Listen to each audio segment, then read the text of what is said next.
Judaism, Christianity, Islam. I think that ultimately religion is bad for women. No movement can offer liberation without knowing what human purpose actually is. Religion is an oppressive force. It's man-made, it serves men, and its primary imperative is to control the behaviour and sexuality of women and their children. It seems the only thing feminism actually liberates women from is from being women. Have you not seen those who make their own desires their lords? They are like cattle, nay, they are worse. And unlike the gods of feminism, our God is actually without gender. You know, do women need feminism? What will liberate women, which of course I'm saying is feminism, as opposed to Islam. Feminism isn't liberating women from this base causality. All it's doing is adding new social pressures, constituting a new form of oppression against women. But feminists have a right to prioritise the liberation of women from male oppression.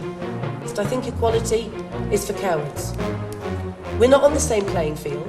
If we had 50% of women in Parliament in the UK, guess who'd shout the loudest and drown that 50% out? We need far more than 50%.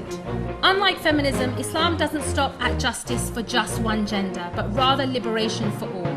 Now, we may well hear from my colleague when she speaks that feminism is a white Western concept that has no relevance in countries such as Pakistan, Morocco, Saudi Arabia, wherever.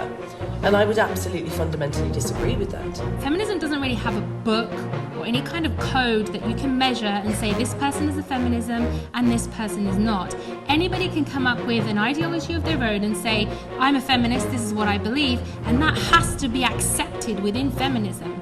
That's right, there are millions of types of feminism, but it's mine that's correct. And in this ideological void, feminists ironically adopt imitation, making men and male roles the object of emulation. And feminism can't really liberate people from the injustices caused by capitalism. What does feminism offer economically? What does feminism offer politically? What does feminism offer by way of systems and solutions? This is what I'd like to hear from Julie, rather than just, we need to overthrow patriarchy. But we don't need a 50% quota either way before we deal with the issue. The issue is that both men and women are facing these problems. Why does feminism only focus on the women? This is the point that's being made. That isn't the point.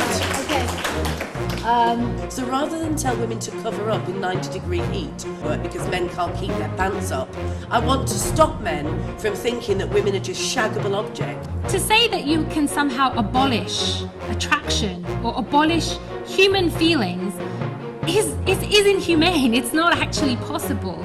Rather, Islam says, do you know what? This is a reality. And here's one way to deal with it. Cover up to a certain degree, both men and women, and then you cooperate in this. I absolutely think that religion and feminism are incompatible.